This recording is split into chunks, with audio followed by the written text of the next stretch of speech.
Hello दोस्तों, नमस्कार। आप सभी का स्वागत है डीआर के टीवी पर। मैं हूं आपका दोस्त डॉक्टर कन्हैया, बीकानेर, राजस्थान से।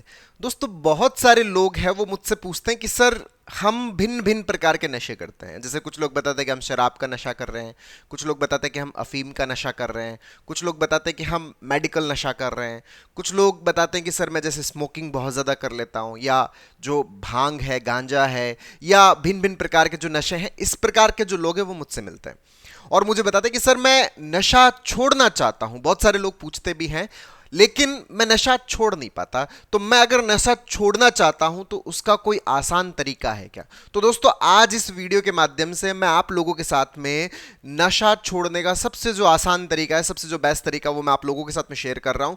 पूरा का पूरा साइंटिफिक प्रोसेस मैं आप लोग को समर्पित कर रहा हूं। इसको बहुत अच्छे से समझना, बहुत अच्छे से अंडरस्टैंड करना। दोस्तों, अगर हम किसी भी प्रकार का नशा है, अगर हम उसको छोड़ना चाहते हैं, तो पहले हमें यह बहुत अच्छे से समझना पड़ेगा कि हम उसको छोड़ क्यों नहीं पाते। नहीं छोड़ पाने के पीछे दो बड़े कारण होते हैं। सबसे पहला जो कारण होता है वो होता है हमारा मनोवैज्ञानिक, जो साइकोलॉजिकल कारण है,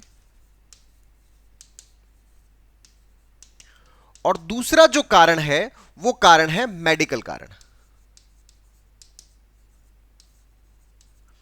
अच्छा, साइकोजेनिक जो कॉज है वो कॉज क्या है? बहुत सारे जो लोग हैं, जब वो परेशान होते हैं तो वो अपनी परेशानी जो है उसकी दवा के रूप में वो अपने नशे को मानने लग जाते हैं। अगर वो अपने ऑफिस में किसी वर्क को लेकर परेशान है तो उसमें वो इस नशे को सॉल्यूशन मानने लग जाते हैं। जब वर्कलोड है उनके पास में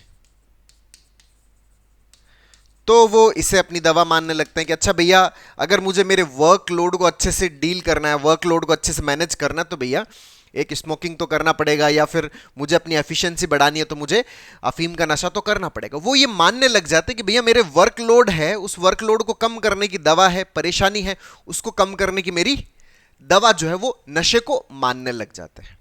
मुझे मेरी वर्क परफॉर्मेंस बढ़ानी है तो मुझे नशा करना पड़ेगा, तो मेरी वर्क परफॉर्मेंस बढ़ेगी। कुछ लोग जैसे अपने फ्रेंड सर्कल होता है कि भैया मेरा जो फ्रेंड सर्कल है, मैं नशा ना करूं तो फिर मेरा जो फ्रेंड सर्कल है वो टूट जाएगा। तो ये मानने लग जाते हैं कि फ्रेंड सर्कल के अंदर बने रहने की जो दवा है वो कौन सी है? वो नशा है। अगर मैं नशा करता हूं तो मेरी दोस्ती है वो बनी रहेगी। मतलब दोस्ती का जो सीमेंट है वो नशे को मानने लगता है कि भैया नशा जो है वो मेरी फ्रेंडशिप को बनाए रखता है। कुछ लोग कहते हैं कि भैया हमारा जो वर्क चक्र है, हमारा जो वर्क साइकिल है, वहां पर लोगों के साथ में काम करते हैं, तो काम को अच्छे से करने के लिए, लोगों के साथ में रिलेशन मेंटेन करने के लिए हमें नशा करना पड़ता है। तो वो जो रिलेशन मेंटेन करने का जो कारण है, उसका भी जो दवा है वो किसको मानने लग जाते हैं? नशे को मानने लग जाते हैं। या फिर जिंदगी के अंदर कुछ थ्रिल वाला करना है, अगर आपको मजे वाला काम करना है, आनंद वाला काम करना है, तो उसका भी जरिया वो किसको मानने लग जाते हैं? नशे को मानने लग जाते हैं। अब यहां पर जब नशा शुरू किया उन्होंने, तो उन्होंने अपने इन कारणों से, परेशानी की वजह से, मान लीजिए कि वर्कलोड की वजह से, या फिर दोस्ती की वजह से, अपने कार्य क्षमता बढ़ाने की वजह से, जैसे मान लीजिए कि खेत में आज पूरे दिन काम करना है, तो काम करना चलो ठीक है कि थोड़ा सा डोडा पोस्ट है वो ले लेते हैं, उससे अपनी वर्क परफॉर्मेंस बढ़ जाएगी, अपनी एनर्जी बढ़ जाएगी। तो उस एनर्जी को बढ़ाने के लिए मुझे क्या करना पड़ रहा है?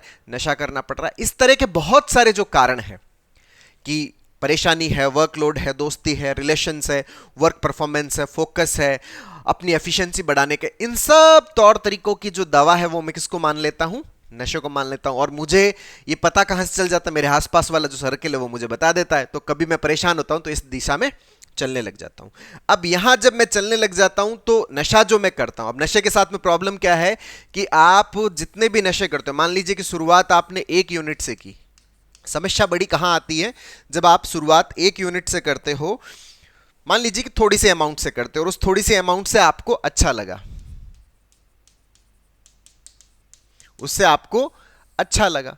अच्छा क्यों लगा? क्योंकि आपके दिमाग के अंदर जो डोपामिन नाम का जो रसायन है, जो आपका रिवॉर्ड सर्किट है, जैसे आप कोई भी काम कंप्लीट करते हो, कंप्लीट करने के बाद में आपको मजा फील होता है, आनंद फील होता है, क्योंकि आपके ब्रेन के अंदर जो रिवॉर्ड सर्किट है वो क्या करता है? डोपामिन रिलीज करता है, जिससे आपको बहुत ही बढ़िया फील होता है। तो जब आप थोड़ा सा लेते हो तो उससे जो आपको अच्छा लगता है, मतलब जो रिवॉर्ड सर्किट है वो स्टिमुलेट होता है।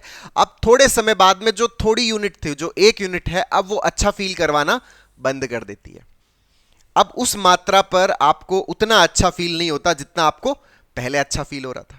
अब जैसे मैंने 1 यूनिट किया था, उससे अब मुझे अच्छा फील नहीं हो रहा, तो मुझे क्या करना पड़ता है, यूनिट को बढ़ाना पड़ता है, मतलब मात्रा को बढ़ाना पड़ता है। अब जैसे ही मैं मात्रा बढ़ाता हूं तो मुझे वापस पहले जैसा अच्छा फील होता है।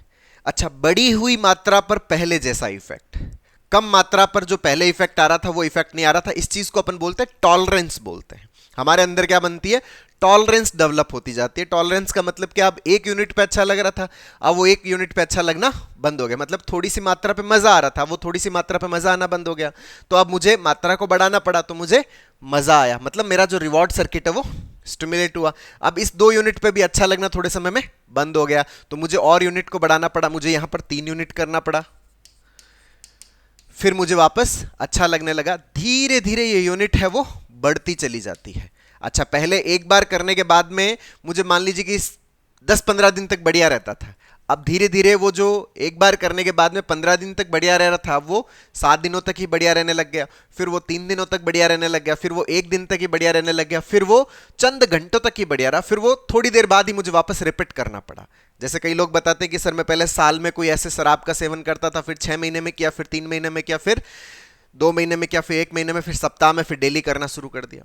इसी तरह से जो स्मोकिंग है वो कभी कभार होती थी, अब तो क्या है कि हर 2-4 घंटे के बाद में मुझे तो वापस अच्छा फील करने के लिए कश लेना पड़ता, नहीं करता तो बहुत ज्यादा अजीब सा फील होने लगता है कि कहीं कुछ गड़बड़ हो रहा है, कहीं कुछ सही नहीं हो पा रहा। तो मुझे अपने आप को सही फील करवाने के लिए मुझे क्या करना पड़ता है, नशा करना पड़ता है। मतलब मुझे मेरी जो डोज है नशे की बढ़ानी पड़ती है। ये जो डोज बढ़ानी पड़ती है, ये जो डोज बढ़ाने का जो प्रोसेस है, इसी प्रोसेस को अपन क्या बोलते हैं, टॉलरेंस बोलते हैं।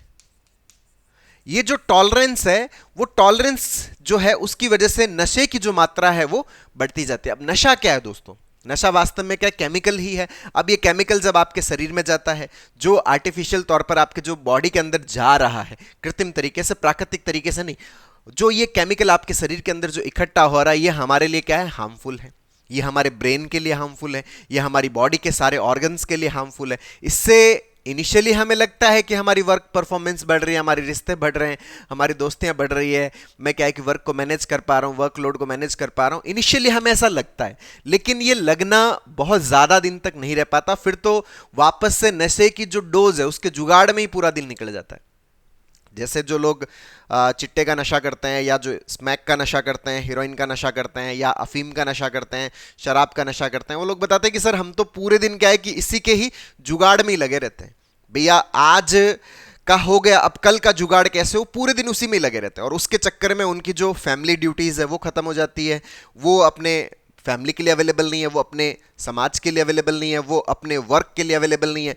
जो उनकी सोशल, पर्सनल, ऑक्यूपेशनल जो ड्यूटीज है, जो जिम्मेदारियां, उन सब जिम्मेदारियों को फुलफिल नहीं कर पाते। अब देखिए कितना पैराडॉक्सिकल इफेक्ट है कि जिन चीजों के लिए शुरू किया था, मजे के लिए शुरू किया था, आनंद के लिए शुरू किया था, दोस्ती के लिए शुरू किया था, वर्कलोड को मैनेज करने के लिए शुरू किया था, रिश्तों को मेंटेन करने के लिए शुरू किया था, अब वो सारी चीजें क्या है कि किनारे हो जाती है। अब 24 घंटे दिमाग में क्या रहता है, बस नशा करना है, बस नशा करना है, बस नशा करना है। तो ये जो टॉलरेंस है, ये टॉलरेंस जो होती है, जिसके कारण नशे की मात्रा बढ़ती है, तो उसकी वजह से हमारे शरीर के अंदर नुकसान होने लगते हैं। हमारा शरीर है, उसके ऑर्गन्स के ऊपर इफेक्ट आता है, आपके लीवर के ऊपर, आपकी किडनी के ऊपर, आपके हार्ट के ऊपर, आपके ब्रेन के ऊपर, जिसकी वजह से ब्रेन की जो कार्य क्षमता है वो भी गिरने लगती है। अब आपका जो वर्क है, जो पहले आपको लग रहा था कि मैं बढ़िया कर पा रहा हूं, उस वर्क की परफॉर्मेंस आपकी डाउन होने लग जाती है। आपको लगता था कि मैं दोस्तियां मेंटेन कर रहा हूं, अब दोस्तियों से भी दूरियां होने लग जाती है, क्योंकि 24 घंटे हम इसी के अंदर गिरे हुए हैं। तो 24 घंटे गिरे हुए, आप घर वाले बोलते हैं कि भैया छोड़ दो, खुद को भी लगता है, क्योंकि अब खुद के लिए पहले मजा था, अब क्या बन गया, सजा बन गया। अब सजा बन गया तो सजा से बाहर निकलने के लिए व्यक्ति छोड़ने का प्रयास करता है। अब छोड़ने का प्रयास करता है तो उसको ये सारे जो मनोवैज्ञानिक कारण है ये भी डराते हैं, कहीं मैंने नशा छोड़ दिया तो मैं अपने जो काम है उसको अच्छे से नहीं कर पाऊंगा, कहीं नशा छोड़ दिया तो मैं प्रॉपर तरीके से लोगों से मिल नहीं पाऊंगा, नशा छोड़ दिया तो मेरी दोस्तियां नहीं रहेगी। ये सारी सारी जो चीजें हैं, ये सारी क्या है, वो साइकोलॉजिकल कॉज है, वो कारण है जिसके कारण से आपने नशे को शुरू किया था। अब जिन कारणों से आपने नशे को शुरू किया था वो कारण हमें डराते हैं। यहां पे हमें बहुत अच्छे से समझने की जरूरत है। इन्हीं मनोवैज्ञानिक कारणों को डील करने के लिए जो साइकोलॉजिकल काउंसलिंग और सीबीटी की हेल्प ली जाती है, कॉग्निटिव बिहेवियरल थेरेपी है, वो हमें हेल्प करती है कि भैया जिन कारणों से तुम लोगों ने ये सब स्टार्ट किया था ना, ये कारण वास्तव में कारण नहीं थे जिसके कारण से तुमने नशे को स्टार्ट किया। मतलब दोस्ती के अंदर हमें नशे की जरूरत नहीं है, वर्कलोड को मैनेज करने के लिए हमें स्किल को बढ़ाने की जरूरत है, अपने जो लोगों के साथ में रिलेशनशिप मेंटेन करने के लिए हमें अपने आप को सही रखने की जरूरत है कि लोगों के हमारा इंटेंशन है वो अच्छा हो, इंटेंशन को अच्छा रखने की और हार्डवर्क करने की जरूरत है, ना कि हमें नशा करने की जरूरत है जिससे हमारा बिजनेस चलेगा या जिससे हमारी दोस्तियां होगी। दोस्ती हमारी इंटेंशन अच्छी हो, लोगों के साथ में रिश्ते हमारे इंटेंशन अच्छे हो, तो उससे हमारे रिश्ते मजबूत होते हैं, ना कि नशे के कारण से हमारे रिश्ते मजबूत होते हैं। तो ये जो साइकोलॉजिकल कॉज है, इस कॉज के लिए हमें काउंसलिंग की जरूरत पड़ती है और साथ में हमें जो सीबीटी थेरेपी है, कॉग्निटिव बिहेवियरल थेरेपी है, इसकी नीड पड़ती है। क्योंकि व्यक्ति का जो मोटिवेशन है वो डाउन हो जाता है। तो वो मोटिवेशन क्यों डाउन होता है? क्योंकि उसको ये सारे कारण डराते हैं कि भैया छोड़ दिया ना तो ये सब दिक्कतें हो जाएगी जिसके लिए तुमने शुरू किया था। तो ये जो सोचने का तरीका है, बेसिकली ये सोचने का तरीका हमारा डिसफंक्शनल है, ये राइट वे नहीं है। और यही वे है जिसके कारण से हम नशे के दलदल में जाते हैं और नशे के दलदल के अंदर लगातार चलते चले जाते हैं, और जिसकी वजह से हमारा शरीर तबाह होता है, जिसकी वजह से हमारा परिवार तबाह होता है, जिसकी वजह से हम समाज की जो हमारी बहुत ही महत्वपूर्ण जो भूमिका है उन भूमिकाओं को अदा नहीं कर पाते। तो ये तो है हमारा साइकोलॉजिकल कॉज। अब आते हैं हम मेडिकल कॉज की तरफ। अब यहां पर कई बार जैसे परिवार वाले भी बोलते हैं कि सर इसने क्या है कि ये तो क्या है कि सर हमने इसको सौगंध भी खिला दी फिर भी ये नहीं छोड़ रहा, इसने तो बच्चों के सिर पे हाथ रख दिया फिर भी ये नहीं छोड़ रहा, सर इसने तो मंदिर के अंदर जाके हाथ में पानी ले लिया था फिर भी नहीं छोड़ रहा, इसने तो भगवान की कसम खा ली फिर भी ये नहीं छोड़ रहा, इसकी छोड़ने की इच्छा नहीं है। और वो कहता है कि सर मैं छोड़ना तो चाहता हूं लेकिन छोड़ नहीं पा रहा। अच्छा, छोड़ना चाहता हूं लेकिन छोड़ नहीं पा रहा, और इतनी सारी सौगंधें खाने के बाद में, मतलब एक व्यक्ति के लिए उसका जो परिवार है वो बहुत ही ज्यादा निजी होता है, बहुत ही ज्यादा क्लोज होता है, उसका बच्चा बहुत ही ज्यादा क्लोज होता है, निजी होता है, उसके बावजूद वो उसकी सौगंध खाने के बावजूद वो नहीं छोड़ पा रहा। क्यों नहीं छोड़ पा रहा? क्योंकि यहां पर एक चीज बहुत अच्छे समझनी पड़ेगी कि हम सामान्यतः जो नशा है उसको एक आदत के रूप में समझ लेते हैं कि भैया एक सिंपल सी आदत है। नहीं, सिंपल सी आदत नहीं, एक प्रकार की मानसिक बीमारी है। इसको समझने की जरूरत है कि एक प्रकार की बीमारी है, और उस बीमारी के अंदर हमारा जो पूरा रिवॉर्ड सर्किट है वो सारा का सारा रिवॉर्ड सर्किट क्या हो गया? गड़बड़ हो गया। अब रिवॉर्ड सर्किट गड़बड़ हो गया तो उस गड़बड़ को ठीक करने के लिए भी हमें कुछ सपोर्टिव ट्रीटमेंट की जरूरत पड़ती है। क्यों जरूरत पड़ती है? क्योंकि नशा जो है वो हमारे रिवॉर्ड सर्किट को स्टिमुलेट कर रहा था। अब रिवॉर्ड सर्किट स्टिमुलेट हो रहा था तो उससे डोपामीन मिल रहा था, और जैसे ही व्यक्ति नशा छोड़ने का प्रयास करता है, उसको रोकने का प्रयास करता है, तो जैसे ही वो रोकने का प्रयास करता है रिवॉर्ड सर्किट इसका स्टिमुलेशन है वो बंद हो गया, तो डोपामीन मिलना बंद हो गया। डोपामीन मिलना बंद हो गया तो हमारी बॉडी के अंदर विड्रॉल क्रिएट होता है,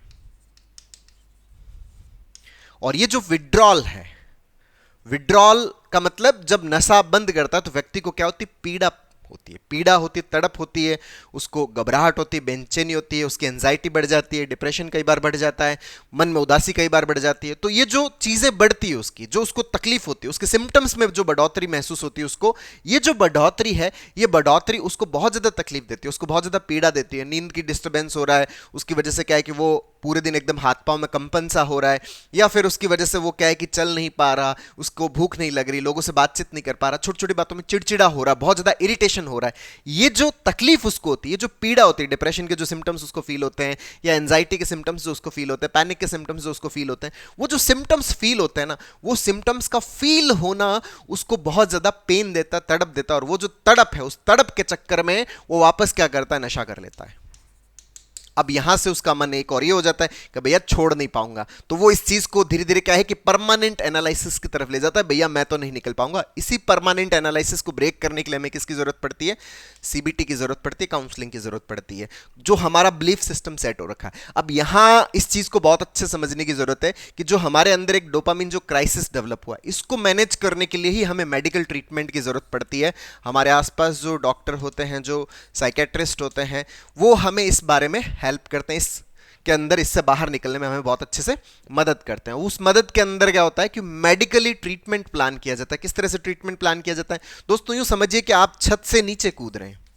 अगर आप सीधा छत से नीचे कूदेंगे तो आपके हाथ पांव टूटने की संभावना है, लेकिन अगर आप सीढ़ी दर सीढ़ी नीचे उतरेंगे, आप सीढ़ी दर सीढ़ी जो होती है ना, वो भी होती तो वैसे कूदना ही है, लेकिन वो जो कूदना है वो कूदना कितना है, 1-1 फीट का कूदना है। एक तो आप 10 फीट सीधा नीचे कूदो और एक आप 1-1 फीट नीचे कूदो। अगर आप 10 फीट सीधा नीचे कूदोगे तो आपके हाथ पांव टूटने की संभावना है, लेकिन अगर आप 1 फीट जितना आपका जितनी कूद जितना शॉक जो है वो आपका बॉडी झेल सकता है, अगर आप उतना जंप करते हो, जैसे मैंने यहां पर 1 फीट जंप किया, फिर मैंने 1 फीट जंप किया, फिर मैंने 1 फीट जंप किया, मैंने 1 फीट का जो शॉक है, 1 फीट का जो जंप है वो मेरा बॉडी झेल सकता है। तो इसके अंदर मुझे किसी भी प्रकार की कोई दिक्कत नहीं, बस 10 जंप करके मैं धीरे धीरे क्या करूं, नीचे आ जाऊं। तो यहां पर जो हमारे अंदर जो डोपामिन शॉक जो क्रिएट हुआ, डोपामिन जो क्राइसिस क्रिएट हुआ है, इस क्राइसिस के अंदर अगर अपन सीधा पूरी तरह से ही एकदम बंद कर दें तो कई बार बड़ी पीड़ा होती है, तकलीफ होती है, सिम्टम्स में जो बढ़ोतरी होती है, वो जो सिम्टम्स में बढ़ना, पीड़ा, तकलीफ है, वो वापस हमें